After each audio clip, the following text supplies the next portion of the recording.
Argentina champion for a reason ভাই। আগেও বলছি, আবারও বলতেছি, এই team just never give up, they never lose hope. ম্যাচের লাস্ট মিনিট পর্যন্ত প্রত্যেকটা প্লেয়ার 110% দিয়ে খেলে যাবে। জাস্ট ইমাজিন, ম্যাচের 15 মিনিটেই প্রথম গোল হজম, এরপরে 21 মিনিটে একটা পেনাল্টি পেল। অবভিয়াসলি মেসি শুট নেবে, শটও নিল মেসি, মিসও করলো।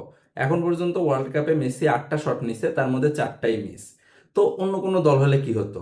অবভিয়াসলি প্লেয়াররা হতাশ হতো। যেমন লাস্ট ম্যাচে ব্রাজিল পেনাল্টি মিস করার পরে এক একটা প্লেয়ারের চেহারা দেখে মনে হচ্ছিল এদের চেয়ে হতাশ পৃথিবীতে আর কেউ নাই। বাট আর্জেন্টিনার এই টিম ভাই, এরা কোনোভাবেই হতাশ হয় না, কোনোভাবেই না। এরপর 58 মিনিটে আবার মিশরের গোল, বাট গোলটা ভার ক্যান্সেল করে দিল। কজ গোলের বিল্ড আপে আটিয়া নাকি এনজো ফার্নান্দেজকে ফাউল করছিল। এখন একটা গোল হয়ে যাওয়ার পরে মাঠের ওই প্রান্তে যায় একটা ফাউল ধরা, বাট ফাউলটা আসলেই ভ্যালিড ছিল কিনা এটা নিয়ে অনেকের কনফিউশন আছে। আপনারা যারা খেলা দেখছেন আপনারা জানাবেন আপনাদের অ্যাকচুয়ালি কি মনে হয় যে ফাউলটা হয়েছিল কিনা। বাট মিশর ভাই কোনোভাবেই থামতেছে না। 67 মিনিটে আবার জিকোর গোল, মিশর 2-0-তে লিড। 67 মিনিটে আর্জেন্টিনা 2-0 গোলে পিছায়। অন্য যে কোনো টিম হলে ভাই মেন্টালি ডিস্ট্রয়েড হয়ে যেত, কিন্তু এই আর্জেন্টিনা এরা গোল খেলে কেমনে জানি আরো মেন্টালি স্ট্রং হয়ে যায়।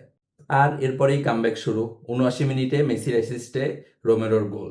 মানে স্কালোনি যখন দেখলো যে সেন্ট্রালি অ্যাটাক করে খুব একটা কাজ হচ্ছে না, দুই পাশের উইংয়ে প্রেসার বাড়াই দিল, ক্রস দেওয়া শুরু করলো, রেজাল্ট গোল।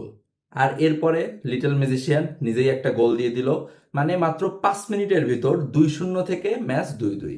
90 মিনিটের খেলা শেষ, কিন্তু সিনেমা এখনো শেষ হয় নাই ভাই। লাস্ট ম্যাচের সেভিয়ার এনজো ফার্নান্দেজ এই ম্যাচেও সেভ করলো আর্জেন্টিনাকে। আমরা ওয়ার্ল্ড কাপ হিস্টোরির maybe one of the greatest comebacks দেখলাম। 93 মিনিটে এনজো ফার্নান্দেসের গোল, 3-2-তে লিড আর্জেন্টিনার। মানে এই টিম ভাই জাস্ট মনের জোর দিয়েই অন্য অনেক টিমের থেকে আগায় যায়। আর এই মেসি ভাই 39 বছর বয়সেও এত কেমনে দৌড়ায় পুরো 90 মিনিট আমার জানা নাই। কিছু কন্ট্রোভার্সিয়াল ডিসিশন ছিল এই ম্যাচে, সেগুলো নিয়েও কথা বলবো। তবে ভাই আপনাকে মানতেই হবে আর্জেন্টিনা জাস্ট জেতার জন্যই খেলে, এবং ওরা চ্যাম্পিয়ন মেন্টালিটি নিয়েই খেলে। এরকম আরও উল্টাপাল্টা অ্যানালাইসিসের জন্য ফলো দিয়ে রাখতে পারেন।